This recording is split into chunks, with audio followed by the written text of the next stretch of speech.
নমস্কার। কবিগুরু রবীন্দ্রনাথ ঠাকুর আমার কাছে প্রকৃত ভারতাত্মা। আমাদের দেশ যেমন যুগে যুগে সারা পৃথিবীকে আপন করে নিয়েছে, বুকে স্থান দিয়েছে সারা পৃথিবীর মানুষকে, তাদের ধর্ম, সংস্কৃতি, জীবনযাত্রাকে, রবীন্দ্রনাথও তেমনভাবেই নিজের ব্যক্তি জীবনে স্থান দিয়েছিলেন সারা পৃথিবীর সংস্কৃতিকে। তার খাদ্যাভ্যাসও কিন্তু এর থেকে মুক্ত নয়। ঠাকুরবাড়িতে বেশিরভাগ দিন দুপুরেই হতো বিশুদ্ধ বাঙালি খাবার। নিশ্চয়ই তার মধ্যেও থাকত রবীন্দ্রনাথ সৃষ্ট নানান পদ এবং ঠাকুরবাড়ির নিজস্ব নানান পদ, তবে তা সবই বেশিরভাগই প্রায় পুরো বাঙালি রান্না। সেই রান্না খেতেন রবীন্দ্রনাথ ঠাকুর খুব আয়েশ করে, প্রত্যেক দুপুরে কিন্তু। আর নৈশভোজে তিনি খেতে পছন্দ করতেন বিলিতি কেতায় খাবার। সেই জন্য তিনি টেবিলে বসতেন এবং ছুরি, কাঁটা, চামচ সহযোগে একদম বিলিতি আদব কায়দায় খাবার খেতেন বেশিরভাগ দিন। তাতে থাকতো পাই, বেক, হ্যাম প্যাটি, চপ, কাটলেট, স্টু, এরকম নানান বিদেশি অনুপ্রাণিত খাবার।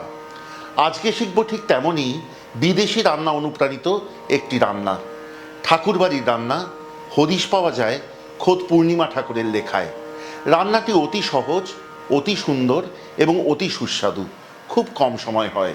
ডিম চিংড়ি ভাপা। চলুন শিখি।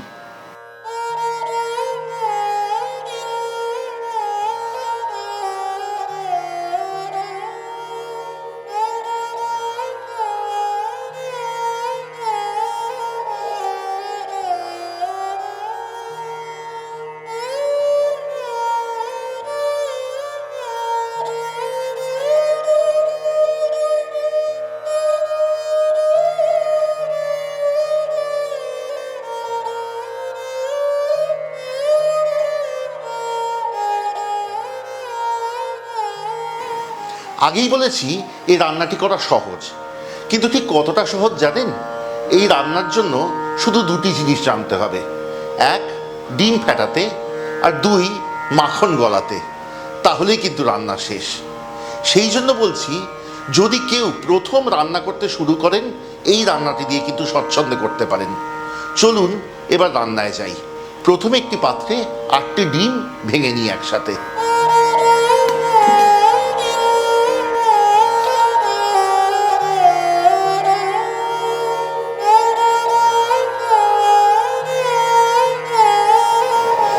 এবার এই ডিমে একে একে মিশিয়ে নিন স্বাদ অনুসারে নুন,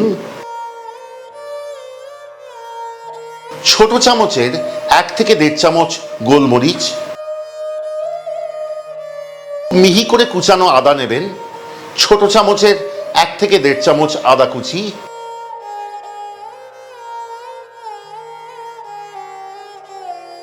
পেঁয়াজ খুব মিহি করে কুচানো 2 বড় চামচ,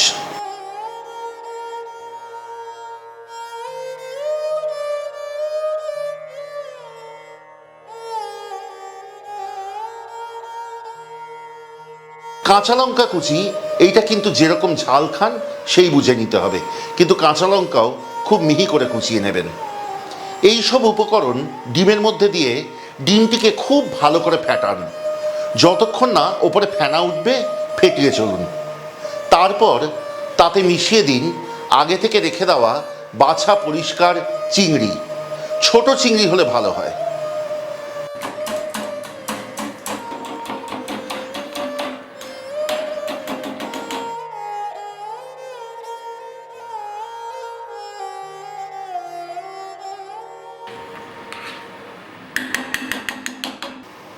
মূল রেসিপিতে কেবলমাত্র ধনেপাতা রান্নাটি হয়ে যাবার পর ওপর থেকে ছড়ানোর কথা আছে।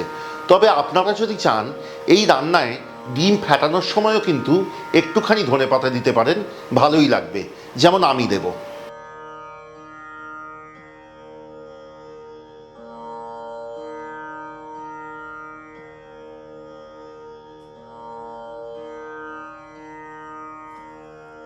এইবার মাখন গলিয়ে নিন।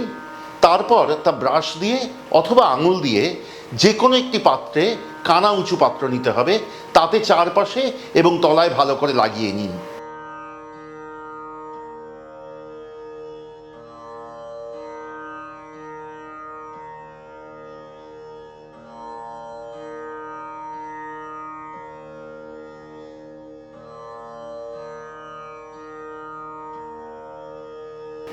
তারপর সাবধানে সেই ডিম এবং চিংড়ির মিশ্রণটি ঢেলে দিন সেই পাত্রে।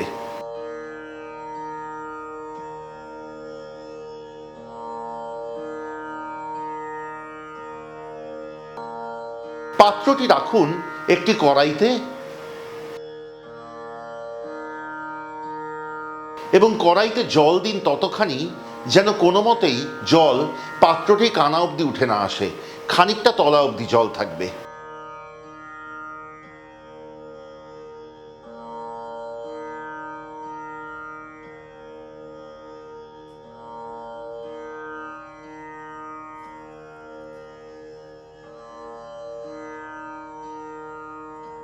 এবার কড়াই আঁচে বসান, জল ফুটতে আরম্ভ করে ঢেকে দিয়ে রান্নাটি হতে দিন পরবর্তী 8 থেকে 10 মিনিট। তাহলেই তৈরি হয়ে গেল আপনার ডিম চিংড়ি ভাপা।